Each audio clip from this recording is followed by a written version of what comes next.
two. Look at that. You got two of them now. That's 1-2.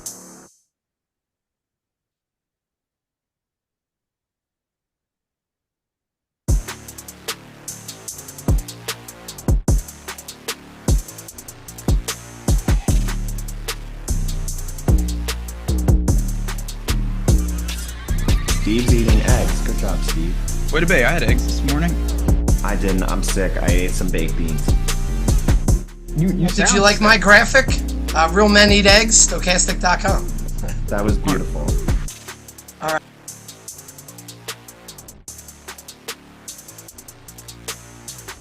All right, we're back in action. Week 2.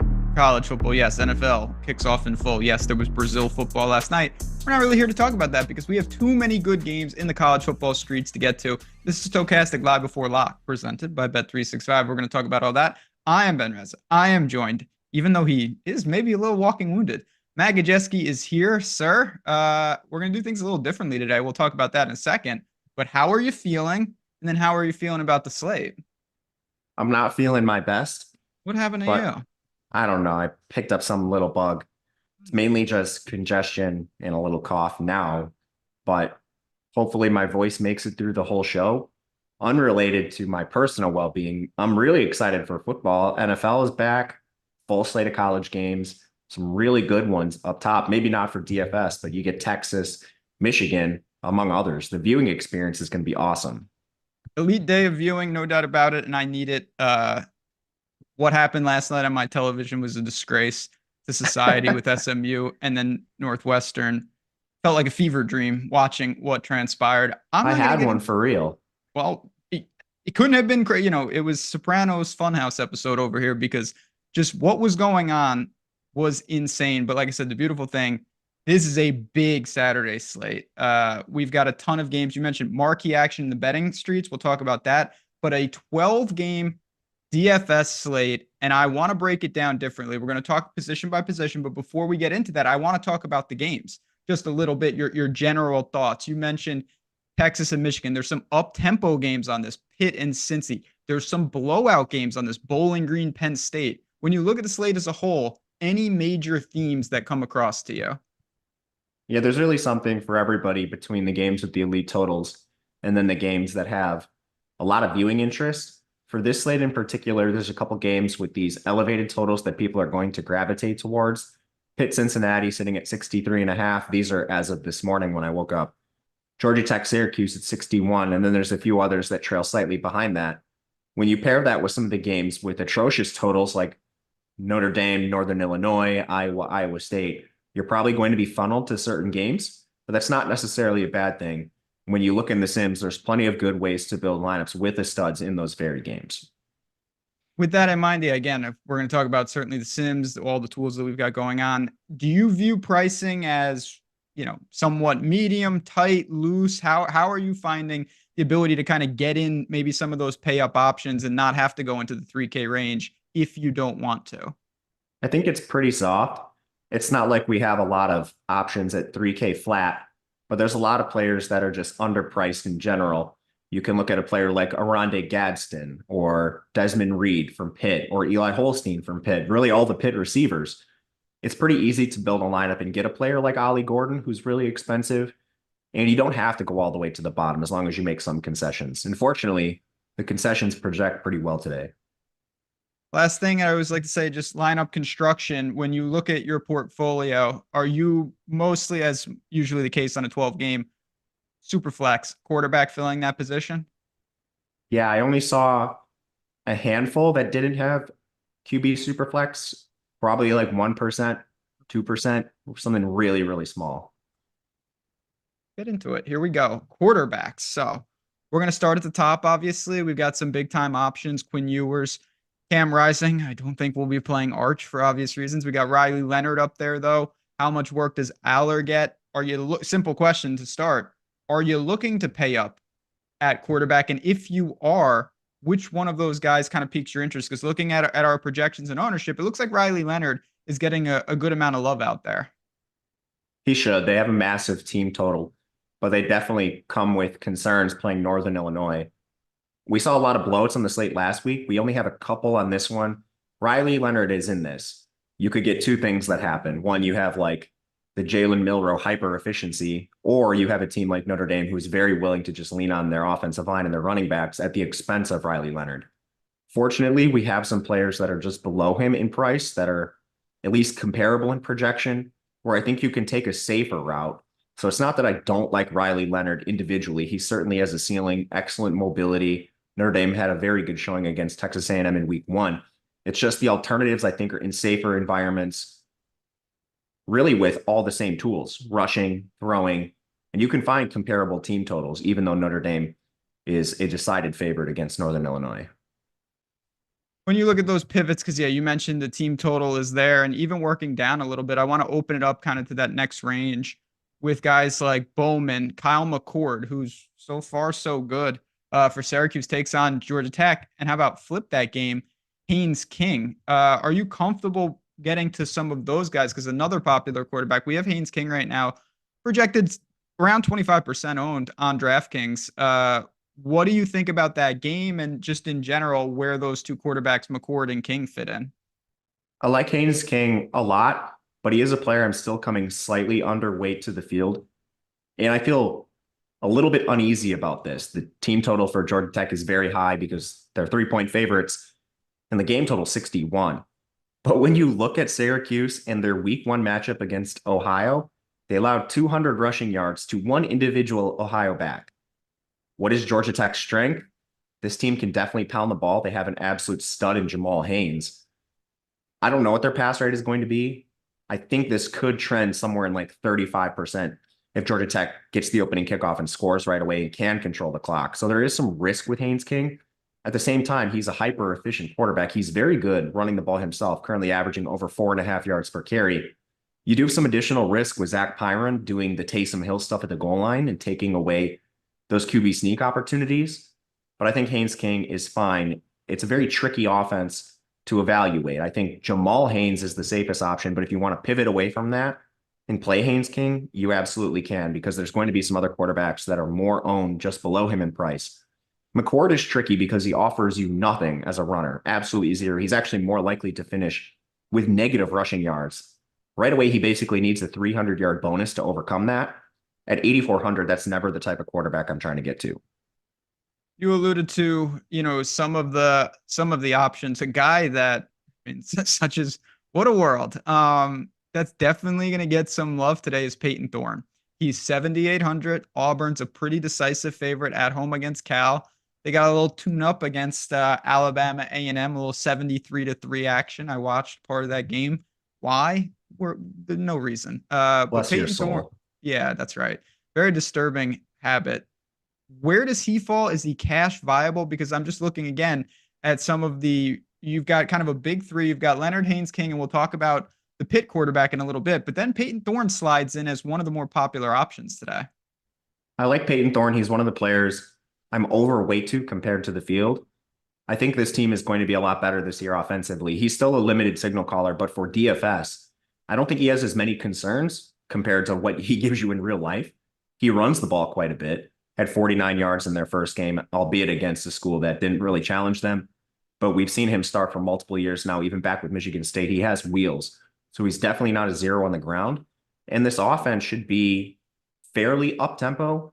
I think in a competitive game, their pass rate is actually pretty modest. Nothing, like I've seen some people talking about Auburn suggesting this team's just going to pound the ball into dust. I don't think they're going to do that. They added a lot of talent at receiver, which was probably their biggest weakness last year. Keandre Lambert-Smith comes in from Penn State. And then they have the absolute stud 5-star freshman, Cam Coleman, who's kind of getting his legs under him so far this season. So I think there's going to be opportunity for him. And although this game total is not in the 60s, like Pitt, Cincinnati, something like that, still 53.5. And their team total is nearly 33 because they're double-digit favorites over a Cal team, which is, I don't know what they're doing. I'm sure we'll talk about them later.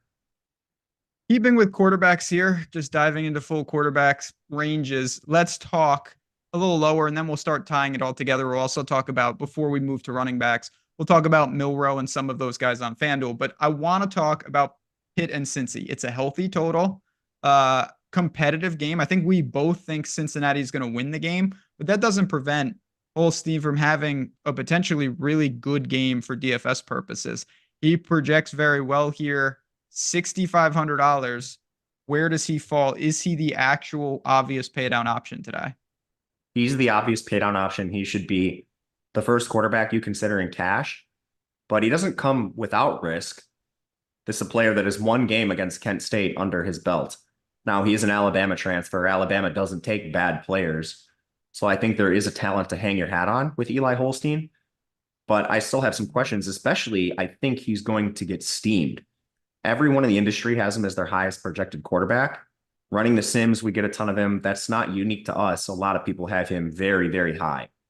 There are alternatives. So I think if you're playing larger tournaments, taking a look away from him is interesting. But why he projects so well, this game total, it's in the mid 60s. It's very high in the slate. Cincinnati's defense certainly doesn't scare you. They do get back Dante Corleone, but he's just one player on the defensive line. Pitt changed OCs. They go to the Western Carolina offensive coordinator. This is pure air raid. I wouldn't be surprised if you see something like a 65% pass rate, which gives you a lot of room for error, even if he has an interception, does something stupid. I don't think we see Nate Yarnell pretty quick into this game after how Holstein played. And he's actually pretty mobile. We haven't seen it a lot. You don't need to really run against Kent State, but I believe he had a touchdown called back on the ground last week. And his high school stats, I did look at them. They're pretty good as far as carrying the ball. So I don't think he's really live to give you negative rushing yards. When you look at a couple more quarterbacks, I do want to just touch on, and then again, we'll tie it all together. Avery Johnson has had a lot of hype. Obviously, we didn't really get to see much from Kansas State. They're in for a real test today. I'm not calling them to lose or anything, but he should be asked to really get it done. He is similar in price point to kind of, he's in the Peyton Thorne area. He's in the mid sevens. Is he a pivot, a tournament play, indifferent? How do you think Kansas State looks in general, and particularly Avery Johnson? I'm overweight to him. Okay. Against Tulane, I think there's a lot of questions. That team is completely rebuilt. They go to Summerall as head coach, previously of Troy. So I think there's a lot of long-term optimism, but he's rebuilding right away in year one. And Tulane, I believe, played Southeastern Louisiana, so we did not see them up to their full capability. And I think it might be a little worse than what they displayed against the FCS team. Avery Johnson's an elite rusher. We've seen this now. Played in the bowl game last year. That's his best skill set. You're working with an incredible floor because of that. And then this was a shock to us last year. Kansas State has actually played with a relatively healthy pace. This is not a team that is 1/10 or lower in pace anymore. They're actually reasonable. Pass rate's probably going to come in somewhere like 44 to 46%. So nothing that's alarming. And plus, he's so involved in the ground. I actually like him as a pivot. Any other quarterbacks that you want to mention on DraftKings? Okay, I'll kind of recap this, give you the guys, I guess I'm overweight to and underweight to. We already mentioned Holstein Thorne, Avery Johnson, a little overweight to Taylon Green, which is terrifying because I have a lot of questions about the talent, but I like him in the Petrino offense. They absolutely diced up Arkansas Pine Bluff in their first game. The players I'm most negatively exposed to compared to our ownership, Haynes King, that's largely because I'm playing a lot of Jamal Haynes, so nothing against Haynes himself, just trying to attack the running game. And then Riley Leonard, again, nothing against him either. I just think there's a chance you see a lot of Jeremiah Love on the ground. Other players I would consider for tournaments, Brennan Sorsby, we didn't mention the Cincinnati side of that Pitt game. He's certainly live, took the over on his passing yard props. And Billy Edwards, if you're looking for a direct one-for-one pivot off of Eli Holstein, certainly wouldn't recommend it outside the largest of field tournaments, but he's the same exact price. Before we move should on, we do FanDuel quick? That was next words of my mouth. See, he knows. He makes like he's sick, but he still got it where it counts here. Milroe, Howard, Colandrea. There are some other names on that slate. Now, Alabama's like a 30-point favorite. Ohio State's a massive favorite. Are those still the guys that you want to get to on FanDuel, though? Yeah, FanDuel has different pricing dynamics, but Milroe still projects like far and away the best quarterback value on the slate. Will Howard is kind of in the same exact environment he was last week where he failed. It's just if the touchdowns come through the air on the ground, you're rolling the dice with him. I would rather play Milroe, who's in a slightly more competitive game. And excuse me, he'll probably get a couple of those on the show. Outside of that, Colandrea and Luke Altmaier are the cheap options that project pretty well on FanDuel. I don't know if you need to get to them a ton. When I was building, I found myself pretty easily able to play 2 QB studs, or instead of going all the way down, getting like a Milroe and a Taylon Green. One question from chat, Thorne or Sorsby for cash? I think it would be Thorne for me. Agreed. I do like Sorsby as a pivot though. All right, before we move to running backs, couple important things. One, you guys know the drill. Hit the like button. Make sure if you're not subscribed to Stochastic, we've got a ton going on here, and we've been referencing the tools, referencing the sims, all of that. Let's get it right out of the way. If you're looking to get inside the ropes, the links are there. I want to make sure everyone's aware of it. College football, the monthly, and if you are playing, I know it's a college football show, but I have to mention it. There's no way to avoid it. You can still get NFL for the tomorrow and Monday Night Football for $1. Literally $1. It's in the link. It says $1 for NFL Core Weekly or NFL Light Weekly. That's the lineup. The simulators.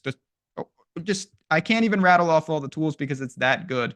You guys have seen it all over. It's on my Twitter as well. Just an unbelievable deal to get inside the ropes. And if you haven't used these tools, what better way to see them in action than just devoting a single dollar to see if it helps your process, get accustomed to it. Because if you're using them for real, long term, it's awesome to get a week basically for free, a single dollar. So really good stuff there. Now, you mentioned already, and I almost want to go right back to the same blueprint about Haynes King. I don't want to just start with a single game, but you mentioned that was a product of getting to Jamal Haynes. And that game has two running backs that I think a lot of people are going to go to in Haynes and Allen. First question is, are you okay using them together? And then in general, how close to the top of the running back ranks are those two guys? Yeah, they're both towards the top. I have no issues using them together with the game total being really high. If anything, you might be able to cut off some ownership because people are hesitant to do something like that. But these are two of the highest price adjusted players in terms of projection on the entire slate. You're really just looking at two bell cow backs. Georgia Tech has been in two straight, it's like pseudo blowout games. I know Florida State and Georgia State are kind of surprising to see him play like that. But this is a guy still handling over 40% of the carries on this team in two blowouts. We saw him last year, just hyper efficient, catches the ball as well. LaQuint Allen, it's the same thing. He doesn't really have any competition in the backfield. They did very little to add players this offseason, and his route share is extremely high. This guy pushes 70% of the routes when games are really tight. So I think you see a huge workload from them both. In terms of other running backs, I mean, let's start right at the top. Every time they play, he's on the slate, and every time he's on the slate, we have to talk about him. That's Ollie Gordon. 27 for $104, 2 touchdowns, 4 catches, 42 yards, and another touchdown against the Jackrabbits. That was certainly good enough. I mean, is it a plug and play? He's 9,600. Is that where we want to spend our cash today? He's not quite a plug and play, but with guys like Holstein and some of the cheap receivers we'll talk about, he's not hard to get. So I do think he comes in around 35 to 40% owned. The Sims gave me right at 45%, so slightly overweight to Ollie, and I'm never going to be upset with that. The only time I'm really ever scared to play Ollie is when they're big underdogs, because they will take like a 65% pass rate when they're negative game script and they have awesome receivers. So I guess that kind of makes sense, but you don't really have those concerns here today. I wouldn't be surprised if he touches the ball 30 times. Yeah, I mean, this is a game where he should seriously be busy. There's no doubt about that. Looking at the rest of the running backs up top, it does seem kind of like a dead zone after that. Like, I mean, Odd is there, and then there's really not much until Allen and Hayes. Is that how you view it in terms of the next, say, handful of running backs, couple Michigan guys, anything else right there? Or is it Gordon, and then you go right to the Cuse and Georgia Tech guys? Yeah, that's exactly it. To give like a sentence on all those expensive guys, Jaden Ott is questionable for this game. I guess probable is probably the better word, but he's dealing with an injury. Wouldn't be surprised if you see a quick hook on him or just more change of pace work for someone else. Donovan Edwards had one of the worst games I've ever seen in week 1, and Khalil Mullins just straight up outplayed him and outtouched the ball. So I think you're looking at like a pure 50-50 timeshare, and I'm not paying 8,800 or 7,400 for that kind of work as a 7-point underdog against Texas. Jadarian Price should not be the most expensive Notre Dame back. I'm kind of surprised that he is. And then you get down into the range that's really healthy, LaQuint Allen, Jamal Haynes, and it gets even better as you go down from there. One guy in that exact range that probably gets squeezed, and maybe it's for good reason. I still respect that defense. Do you have any Jaden Blue? I have a little bit of Jaden Blue. That's a really tough evaluation because Colorado State was lifeless in week 1. Yes, so it's hard to, they were horrible.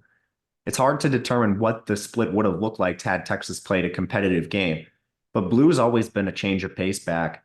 They use him a lot on special teams. They like to use his explosive playmaking ability situationally. So maybe he doesn't quite have the same workload as some other players on this slate.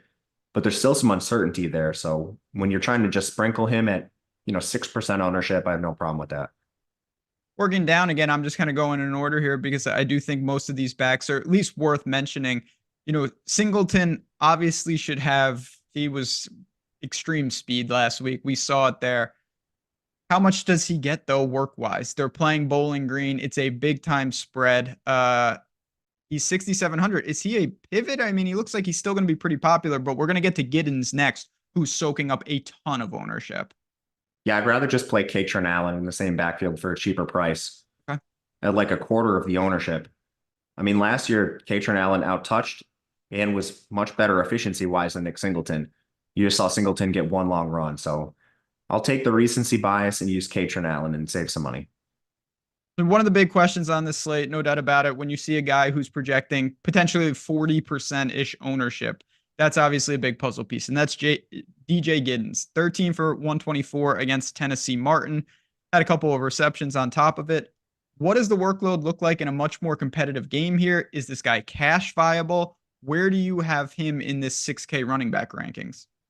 Very high. Just for reference, the 4 stud backs on the slate, Ollie Gordon, LaQuint Allen, Jamal Haynes, and DJ Giddens. I guess Desmond Reed we can include in there too. I'm right around 40 to 45% on all of them. So it's slightly above weight to the projected ownership. Wouldn't be surprised if that's either slightly below or slightly above when we flip over the cards. But you don't want to just fade these guys. I think you want to play some combination of them.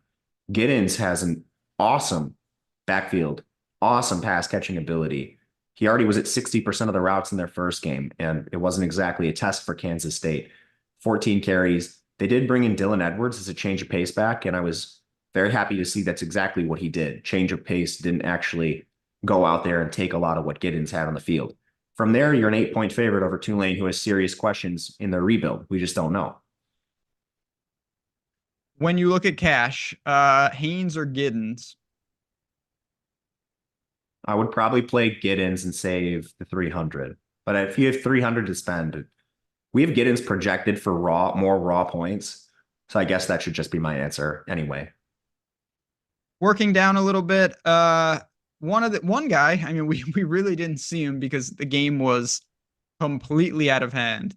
Jarquez Hunter. He's 65. He would obviously be an ownership pivot. You're going to reduce there. Just, the Sims were up on the screen and we were seeing that when you were running them. How big could that workload be in a game like this? I mean, he had 4 carries against Alabama A&M for obvious reasons. What do you expect his workload to look like in a normal game? Pretty good, but I think he is more of a timeshare than some of the other backs we talked about. You'll see a little bit of Jeremiah Cobb and Damari Alston, but that's also reflected in ownership. So playing larger field tournaments, I think he's a very good pivot. But one of the things with this slate and why you don't see like a 70% ownership is because there's so many options. Yep. So you're not like running into really heavy ownership because there's so many guys to play. So at a certain point, as we work our way down the list, like you might not need to get that crazy just because you can't play everybody. So these guys are kind of naturally capped. That's what's fascinating about this. You mentioned, I mean, I'm assuming a lot of lineups are going to have 3 of these guys in the lineup, whether it's Gordon +2 or whatnot, or even more of a balanced look. The final guy that we got to get to in a big piece, and then we could talk about, I want to ask you about guys like, Raheem Sanders, and you mentioned Katron Allen, the second part of that dual-headed monster at Penn State. But Desmond Reed is 5,900. He's projecting, north of 40%. He's in a great game environment for Pitt and Cincy. How good does he look? Will you play him with the quarterback as well? What do you break down in terms of this situation? No problem playing him with the quarterback. Talked about the total a ton already. So what separates him is just this elite workload.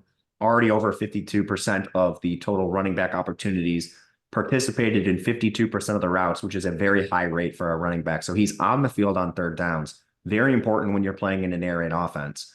Cincinnati does get back Dante Corleone, who is the linchpin of that run defense. But the guy was dealing with blood clots all summer. Don't know what his conditioning looks like, and don't think we see a full complement of snaps from him. And they were not very good in run defense efficiency-wise in the first game. When you look at, you mentioned there should be some natural differentiation just because of the sheer number of options, but a couple other guys that are at least worthwhile in terms of getting some ownership out there. Corey Keener for Cincy is out there. You mentioned Katron Allen, Raheem Sanders, even though I don't know that team, we'll see what they can really do today. They should look a lot better. Are these guys that you're overweight on, neutral on? You mentioned Allen already, but who else do you have down there? These are a lot of the players I'm underweight to. Okay. And I think that's largely just because you can differentiate at the top without needing to get really crazy because of the amount of options. I do have sprinkles of players like Roman Hemby, Raheem Sanders, Jaquindon Jackson, but we're talking all under 5%. Demi Sumo Kangbai. You could make a case for all those players, and a lot of it is just because they disappointed in week one. Hemby was in more of a timeshare than we thought. For Maryland, South Carolina ran Lenora Sellers a ton, so Raheem Sanders was sort of cannibalized by the QB. Jaquindon Jackson played Arkansas Pine Bluff, so who knows what that attack looks like. Plus, they're nearly 10-point underdogs. And Demi Sumo Kangbai for Kentucky played against Southern Miss in a game where they didn't finish it because they were killing them so bad. They finished the game in the third quarter. The guy had like single-digit carries. Who knows what that would have looked like had the game actually been somewhat competitive and they actually played a full game. That's unbelievable they did that. Yeah, Arkansas also did that. I would have. Don't they do 10-minute quarters or something stupid? Yeah, just very, very dumb for multiple reasons there. If you had to pick one, would you go Sanders or Jaquindon Jackson? Sanders. Keener or Katron Allen? Whomst? Whomst? Katron Allen or Keener for Cincinnati? Katron Allen's very close. Yeah, these are tough ones. Thoughts on leaving like 1,500 in salary on the table? I think that's a little much. You could probably upgrade, but I'm okay leaving salary on the table in general. That would be my thought on it.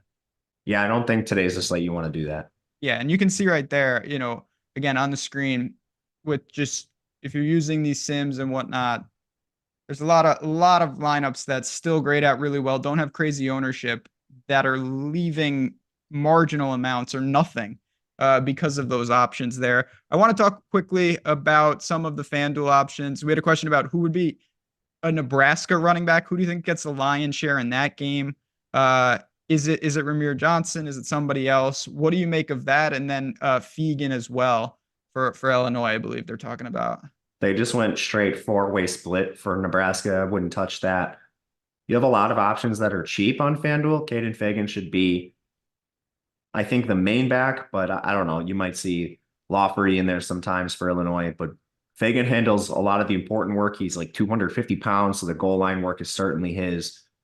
I'm a little worried about that game overall. You guys know that I'm on Kansas, but Fegan 6,300 on FanDuel, that kind of eases a lot of the concerns. Damon Claiborne is maybe the best play over there, in my opinion. We have him playing up against Virginia in a game that's competitive with a very high total, and that guy had a monster workload in week one. I think he's a very nice play on FanDuel. Last guy I want to ask you about on FanDuel, what about Jam Miller? Oh, I forgot about him. He projects extremely well. Sorry, guys. Yeah, I mean, just with that team total, it does feel like he should be real busy as well, even in a potential blowout. I agree. And one other player I would mention at the very stone min is Dijon Stanley for Utah. He's the only player that has any juice in that backfield. Micah Bernard had a horrible first game. Dijon Stanley, I believe he's a defensive back by trade. For some reason, they keep finding these defenders that can play running back. He's the only player that showed any explosiveness in that run game. If you need a stoneman guy, he's at least in consideration. For cash, you have Gordon, you've got Giddens. After that, is there a third guy that stands out, or is it really just one of like Haynes, Allen, or Reed? My favorite three for cash are Giddens, Reed, and Gordon. Okay. But I wouldn't fault you if you found a lineup that had LeQuint or Jamal Haynes slide in there. Yeah.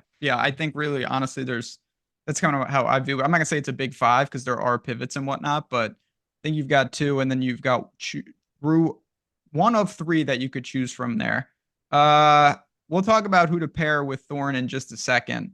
Friend of the show, Slim, was saying Ollie and Stribling or LeQuint Allen and Presley for small field GPP. I'd probably go to the Ollie Gordon side personally. Me too. Who was that Miller guy you just mentioned? Jam Miller for Alabama. He's on the FanDuel slate. We're trying to work FanDuel into the show to appease the people. Because come on Yeah, now. I messed up and wasn't ready for it. And I No, messed up it's again this week. I'm playing FanDuel, but I accidentally shut my tab with my exposures. well, or we got you covered. Like I said, all that stuff is all part of why you want to be inside the ropes. I'm looking at all your information as we speak, the projections, the ownership. I have my single lineup tool on. I'm playing around there. That's the easiest thing. Last question before we move to wide receiver or before you pass out on screen. How low would you go for a running back in terms of the cheapest? You mentioned the Utah guy. Is there anyone on DraftKings that's that cheap, or you want to kind of stick to the Reed level at the kind of minimum? I got a sprinkling of Richard Reese and Dawson Pendergrass for Baylor. They're in a 50-50 timeshare, assuming Dominic Richardson doesn't return. When he's there, it's three-way, but he's not expected to play. They run the ball a lot, and they're just extremely cheap. So they're kind of avenues to different builds. If you're playing small field stuff, only a couple lineups, I don't think you need to get there. That's like a 150 thing. And those are really the only cheap guys I would seriously consider. Kamari Moulton at 4.8K, I guess, is somewhat in play. But I think maybe you just see more of a split because they were kind of easing in LaShawn Williams after an offseason injury. It's going to be you bet Baylor, did you not? I bet Baylor, yeah, but plus 15.5. Okay. It's come down a little bit. I do like to mention, though, we got I would assume, a lot of college football fans in here. And if you are not just playing DFS, if you're betting these games, you have two guys right here that are hanging out in our Discords, dropping bets, talking through things, making live plays as well. Matt's dropping all sorts of player props. I was in there this morning looking at that. You'll see the marketplaces in the link below. We would both love to have you there. The links are there for you guys. If you enjoy betting, you want to be part of the team, you get in the Discords, you get the picks. It's a great time over on the Odd Chopper Network, Tales by Odd Chopper. Go check it out over there. We will see you there. If you have any questions, at JazzRazBats, at Matt_Gajewski, we're happy to help. But the marketplace is growing, and we want all the good people from the stochastic side to hop on in. Never hurts to make some wagers. Let's talk wide receivers. Oronde Gadsden's going to be, I don't think this is a hot take because I'm literally looking at our ownership. He could be the highest owned player on the slate. Do you think that that's warranted? Is he in that good of a spot? Yeah, it's almost as good as last week. He's just flat out too cheap. For some reason, after the season-ending injury in week 1 last year, they priced him at 3,500. Now he's up to 5K, which is better, but this guy had 10 targets immediately in the first game. He's not your normal tight end. He actually splits out wide a lot, and you'll see him used as like a big slot receiver for this team. He's just flat out the #1 pass catcher for a Syracuse offense that looks very different. Last year, they were sort of hamstrung into running this stupid sort of triple option type offense, like a really heavy run rate because they lost their quarterback. They moved a tight end to QB and were running this dumb offense. So the run rate was extremely high. You're not going to see that with McCord, who's a pure pocket passer. Gadsden should have a very high locked in target share. His receiving props are like 78 yards, pushing 80 in some spots. Just a very safe player, and he's underpriced. First guy in cash, or just an obvious play in cash? Yeah, I think he's a very good play in cash. What about Stribling? He's the next guy kind of that pops off. He's in the same price range. I assume you could pay down for both of them and then luxury spend at other positions. Oklahoma State, pretty healthy team total against Arkansas today. Where does he fall in your wide receiver rankings? Yeah, it's just an error in pricing because you had, and honestly, it doesn't really make a lot of sense. He led the team in receiving in their first game, and he had 8 targets, and he participated in 91% of the routes. He's under 5K. Just like the math does not add up. He's way too underpriced. Last year, we saw all these Oklahoma State receivers kind of hovering in the 5.5 to 6K range. And Stribling, another guy, maybe there's just a DraftKings leak in players who were injured last year. They can't figure out how to price them.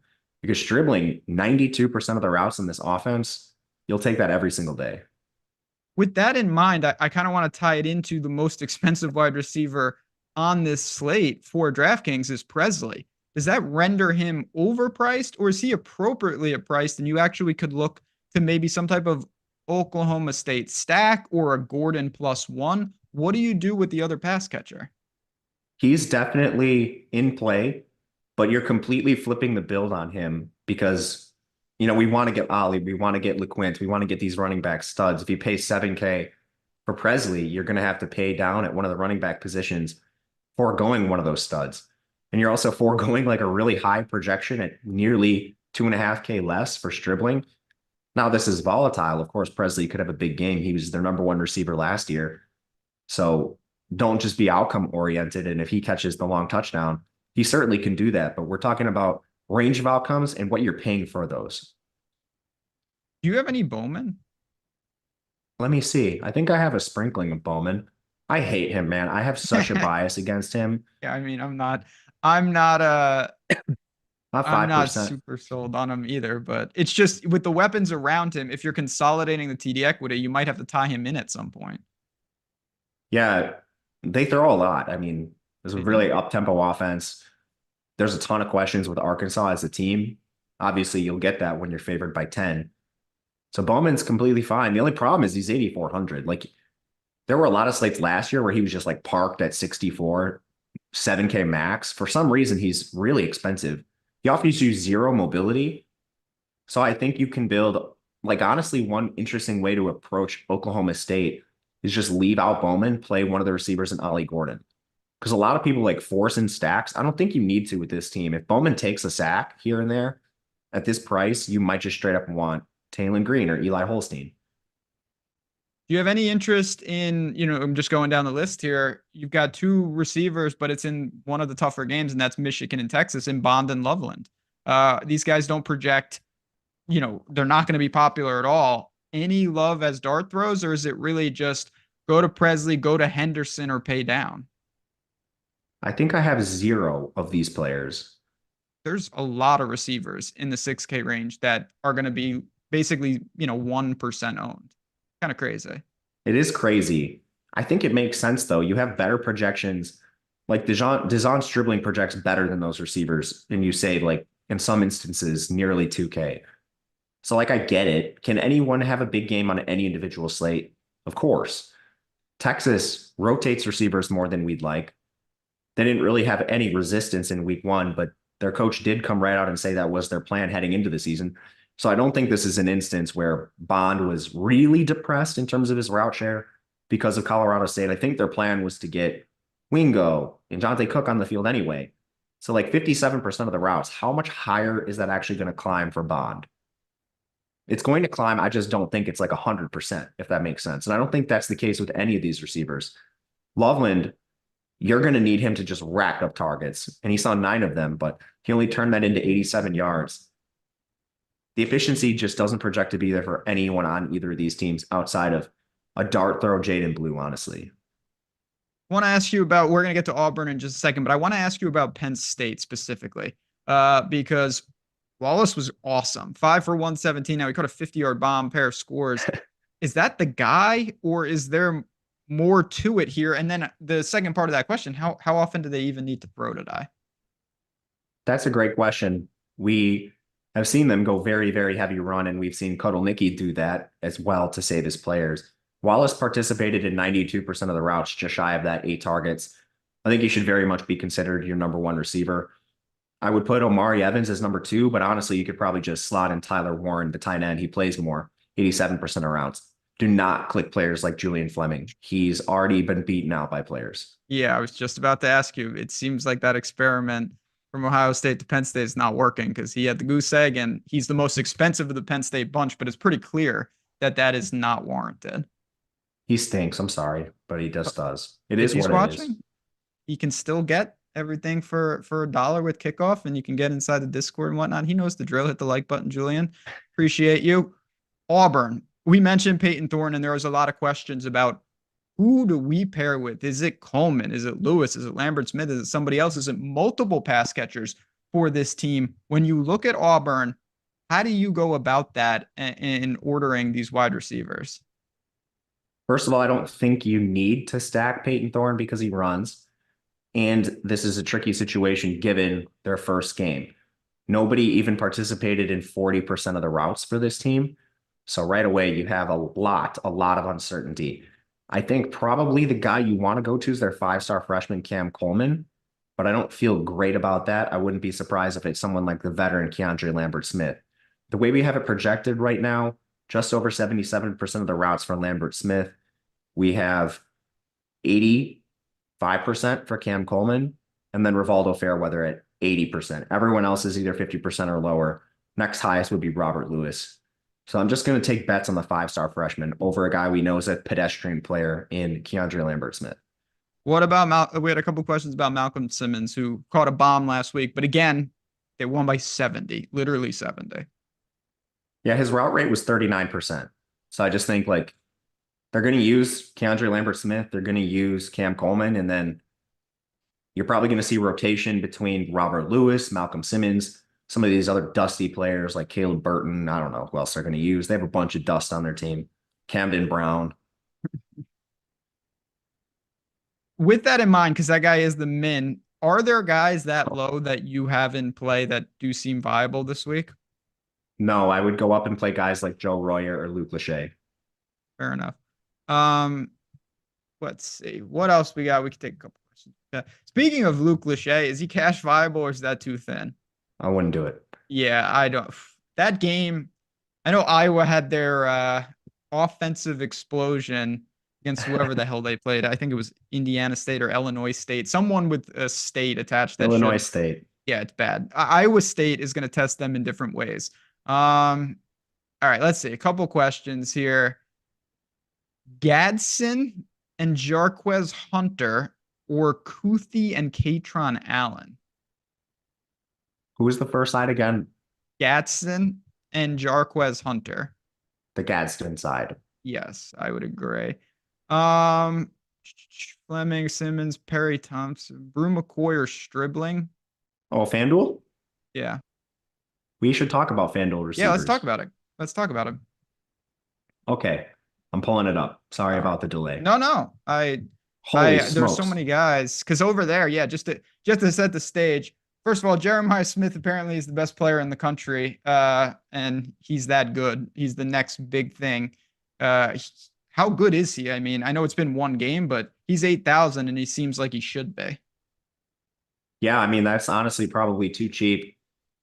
And he's the first freshman to start at receiver in Ohio State history, which is crazy considering Marvin Harrison, Jackson Smith and Jigba, Garrett Wilson, Terry McLaurin, Michael Thomas, the list goes on. And he's #1 receiver recruit in the country. So he makes a lot of sense. I would honestly, if you're just picking one Ohio State receiver, go down and play Carnell Tate. He was honestly not that much lower in terms of his recruiting profile, but he's the player that often gets forgotten because Emeka Ibuka is your steady veteran. Jeremiah Smith's your flashy new toy. And I'm not sure Carnell Tate is that far off in terms of talent. This guy would start on almost every single team in the entire country. So I think he's very nice. All these sites are having a lot of trouble with the Colorado receivers. It's like whoever catches the long touchdown immediately gets priced at like 9K. And then Travis Hunter's always at like 10K plus. But then the guy who plays a lot just doesn't end up with the touchdown. LeJontay Wester, in this case, ends up in the dumpster for pricing. So $5,900 for him. His route rate was incredible. I would have no hesitation going back to LeJontay Wester. The Oklahoma State receivers are also extremely cheap on this site. Stribling's at 6.6. Rashad Owens is cheaper over here. 6.3. I would prefer to play him. Gadsden is still too cheap on FanDuel. And then we finally get to, I think this was a Tennessee question initially. Chris Brazell is 5,400.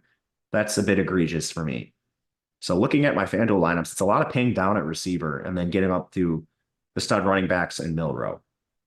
What about the NC State stud who's almost $10,000 over there? I'm glad you brought him up. He's the player I have by far the most exposure to among the expensive receivers, way more than like a Travis Hunter. Okay. Yeah, just that tempo against Tennessee, that seems like a recipe for a lot of action for him. I know Tennessee beat up on, I think, Chattanooga last week. Yeah, it was Chattanooga. But they have serious questions in their secondary. They're replacing most of it. They lost a starter, Jordan Thomas. He was their slot in the beginning of the season. Conception's probably going to have like 15 targets or 10 targets and 5 carries. Yeah, he's going to be busy, and we'll see if Grayson can get him the ball. One last thing on FanDuel, Colorado, Nebraska. It's such an interesting game. I bet Nebraska. I want to get that in front of that. I like Nebraska in the game. I think they're going to really look good. But do you think that's like a game to really stack up? Is it just pieces? I mean, how good of a game is it? I think it's sneaky. Sports books are pricing Dylan Raiola's passing prop in the low 200s. When I just ran my model first and foremost and no restrictions, It put him around 250. And that is, I think, twofold. You have to make a lot of assumptions with Nebraska heading into the year because of what happened at quarterback last year. They have Jeff Sims, who tanks the offense. They go to Heinrich Haarberg, who can't throw. So their pass rate is like 40%. I don't think we're looking at a team that passes the ball 40%. So when you put them closer to average, like 48.5, 50%, you get passing totals for Raiola without adjusting his efficiency. Just make him a league average passer. And maybe there's room for growth there because he's playing the horrid Colorado defense. I wouldn't be surprised if you see like a rogue 300-yard game from him, just because we don't really know with Dylan Raiola. But matchup is certainly there. Talent's there. He's a 5-star. And I think they're going to be a little more friendly to the pass game. So our projections have this a little over the passing prop, just so we're not making crazy stands in the market. But if you think like I do, that this is a chance for Dylan Raiola to showcase himself, he should be in play. Guys that are cheaper, like Janaran Bonner at the Stone Min, should be in play. He started for Nebraska, had a pretty healthy route rate. Then, of course, you can go to Nair and Jamal Banks for this offense, too. Last thing on that game, I do want to mention, if you play on Sleeper, they're doing one of those quote-unquote free squares with Shedeur Sanders today. So that's an easy 0.5. You get that, and it makes your play that much more EV. Again, go to OddsShopper. We've got all those tools to support those pick'em sites. And again, if you sign up here, we support it with the tools at Stochastic for the college football package as well. Can we talk about the Pitt wide receiver rotation? Is Lee okay at 4,100? So that's a really good game. And the Pitt quarterback's getting a lot of love. Who do we pair him with, if anyone? I think you certainly want him paired. Yeah. I'm not all that interested in Lee because he was at a 46.5% route rate and they demolished their opponent. So I'm more interested in going to Kanata Mumfield at a 78% route rate, or Raphael Williams at a 78% as well. Even like a Kenny Johnson was at a higher route rate than Sincere Lee. This is a blowout game from last week, so I think you have to take this into consideration. What would this have looked like had they actually played a competitive game? And I think you probably would have seen less rotation. 4,100, I mean, you can throw a dart. He'll be by far the least owned, but I think he by far comes with the most volatility. Let's see what we got here. Thoughts on Loveland over 3.5 receptions? I'm actually okay with that. I don't like him for DFS, but I think you could play that prop. I also think Michigan's going to lose and have to throw. Yeah, he's probably going to have like 9 targets. Let's see. There's a lot of questions. I know you mentioned some cheapies, but at the wide receiver situation, like 3,500 or less, are there playable guys down there? DraftKings? Yep. Oh, very gross. Okay. First of all, I'll do a couple of guys that are just above that. I think if you can, you would rather get to Joe Royer or Luke Lachey. I think I would rather have Royer just because of the game environment over Luke Lachey. Omari Evans at 3,900 is somewhat interesting, just a really dicey game. If you need to get extremely cheap, Peyton O'Leary for Michigan, wouldn't recommend it. Ryan Manning for Maryland, wouldn't recommend it. It's really, really thin below 3,500. Reese Vanderzee, maybe. Malcolm Simmons, I guess, but again, I don't know what his route rate's going to be. I would just try to find your way up to like Royer, or find the extra 1,000 for Stribling, who's going to project infinitely better. Daniel Terry, first time doing college football on DraftKings. Welcome aboard. Not a dumb question at all. Any preferred player type in the Superflex? Almost always, I'm going to say quarterback. It's just the upside is there. You're really going to want to do that. There are situations if you're building a ton of lineups, but I think the safest thing is approach it with 2 quarterbacks in mind. Let's see. What do we have here? Looking at that. Oh yeah. How do you, we talked about him. I think the biggest thing is, for me, Penn State will gear down pretty quickly. Drew Aller, I mean, does he have a ceiling here, or does Bowling Green actually have to keep pace for us to see that ceiling? He played pretty well in what ended up being a blowout last week. I know nobody expected it. Very weird, yeah. Aller played really well, so I guess there should be some tentative optimism. I say that remembering the West Virginia game last year where he also played really well and then had a horrid season. So the problem I have with him is Bo Krybula plays a little bit. They use him for specific designed rushing stuff. He's 8,500. I would rather take the security of Holstein, 2K less, or the Taylon Greens, Peyton Thorns of the world. You like playing both QBs from the Bama game? I'll tell you this much. I'm a huge fan in life of South Florida. I just don't know if this is the spot. Or their quarterback's awesome, but Byron Brown will be 1%, but that's about all it'll be. And I think that's probably warranted. I agree. I would not play Byron Brown, even though I love him. Yeah. Is Jaden out of pivot? We talked about it. He's sporting a tag. He's a little banged up, and it's not the easiest spot in Auburn. So for the price, I know the prudent move is to go get Ali Gordon, but it just actually is, in my opinion. Yeah, I agree. If he plays, I think he's probably going to play most of the game. Why? I don't know why you would play him otherwise. They don't really have, I think, much hope if he doesn't play. The problem is that's a late lock. And Ali Gordon is playing at the early window. So That's your pivots are even fewer if you play Jaden Ott in the late window. Like who do you go to? You have to 2v2 it because all of the expensive backs play in the early window. Steve McGee, super chat. Appreciate you. Member for 40 months. That's what I'm talking about. $8,800 last guy super flex. It's hard to know exactly. I mean, if you don't have Riley Leonard, that would be my recommendation. So it's DK? I think it is, yeah. I think Leonard's the safest. Yeah, there's not that much there. You have a bunch of quarterbacks. And I have no interest in Donovan Edwards at 88. So agreed.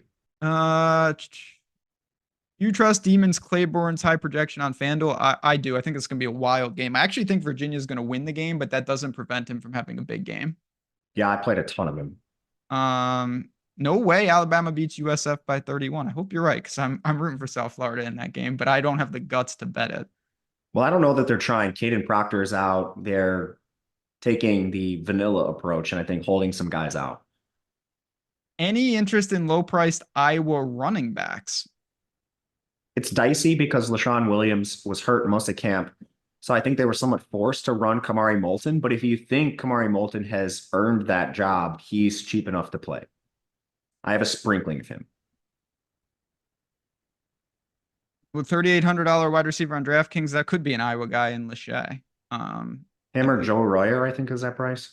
Yeah, there's not that much down there. If you have questions, like I said, feel free to put them in chat. We'll start answering them as we close out. And while we're doing that, I do want to mention it's been on the screen the whole time. Bet365 has upped it 5 into 200 now. If you happen to be in a state that has Bet365, the link is below in the description. My advice would be take 30 seconds and see if you're in one of those states. And if you are, bet 5, win or lose, you're getting $200 in bet credits. Not the worst. It's never bad to have some extra money in the bankroll. Plus, you get access to a really solid book. So if you're in one of those states, take advantage. You do have to be 21 plus, 18 in Kentucky. If you have a gambling problem, please call 1-800-GAMBLER. But shout out to Bet365 for stepping it up during football season. That is really good stuff. Thoughts on Dylan Sampson overall? More looking at his props than fantasy. Let me see. I believe I have his props. I'll have to pull it up for a second. We had a question about your favorite prop. You dropped a couple props in your marketplace this morning, I saw. Yeah, we've got a whole prop sheet that we use. Basically just takes the entire board, cross-references the listed projections with our projections to find the biggest values. All right, we were looking at who? Dylan Sampson? Yep. Yeah, we have the over as a value projected at 75.1 rushing yards. He is listed at 68.5. So slight value, probably not a lock bet, but if you were playing a side, it would be over a pass. Giddens or Haynes last man in. It's close, but I would go Giddens. I would go Giddens too. Let's see. Best flex for a large field tournament, $6,800. Let's go to the videotape. 6,800? Yeah, I mean, so I think Giddens is the obvious answer, but if you want to mix it up, you've got Jarquez Hunter right there. You've got, I guess, Lambert Smith. I don't know about that, but there are some pivots. Don't play Lambert Smith. 6,800. Yeah. You mentioned the guys I would play. What about Singleton? I know we talked about him, but like roll the dice there. You can in tournaments. I'm just worried that a lot of people, not a lot, more people are going to pick him than Katrin Allen, and Katrin Allen has the exact same role. Yeah, that is a fair point. Cash, Thorne and Royer or King/Iowa freshman? Don't play Iowa freshman. I know he had a good game against Illinois State. People on Twitter were being egregious and calling him the next Randy Moss. Yeah, that's it. Sure. My life savings, that's not the case. Reese Vanderzee, I don't know, man. Yeah, no, that doesn't seem like the answer. Final thoughts. Like I said, we're winding down here. Any final thoughts just on the slate as a whole? Kind of what you're still debating, themes, anything else before we close it out here? Yeah, I guess watch Jaden Ott status. There's a little bit of late news throughout the day. I don't think too much. There's some late news in the Cal game with Tobias Merriweather, Kyan Grays, Jonathan Brady. All that really does is if one of them plays, I would not play Anderson. He came up as like a sprinkling in the Sims. Other than that, I don't think you're waiting on too much late news. There is late news in the late night games, but luckily we already got some of that. Like Nick Anderson's out for Oklahoma, so that should be, I'll update that after the stream, and it should be something that is pretty cut and dry. But always watch for injuries. They come up out of nowhere. They really do. And it's just another reason to really get inside the ropes here at Stochastic. Matt is on those projections and that ownership. You can follow him there. And my last thing, I mentioned it already, but we don't do this often. In fact, I can tell you for basically certain we're not going to do it anymore. The $1 deal for tomorrow. Just make sure you guys take advantage of that. Don't be silly and waste the opportunity to have a $1 Sunday slate, Monday Night Football slate, and get to see all these NFL tools in full action. Those links are worth their weight in gold. Even if you don't stick with us, at least you got to try it out, and we hope that you do, of course. But we're going to bounce on out of here. I'm feeling pretty good about this week, too. You need to take, I don't know what NyQuil, DayQuil, take something and rest up because we need you alive for the rest of the season. But chat, if you can, hit the like button on the way out, and I hope see some stochastic avatars at the top of tournaments today. I think we're in good shape. Enjoy your day, friends. For me, for Matt, and for Mike Lawrence behind the glass, good luck, everybody. Enjoy the day. Make some money. We'll do it again next week. Same time, same place.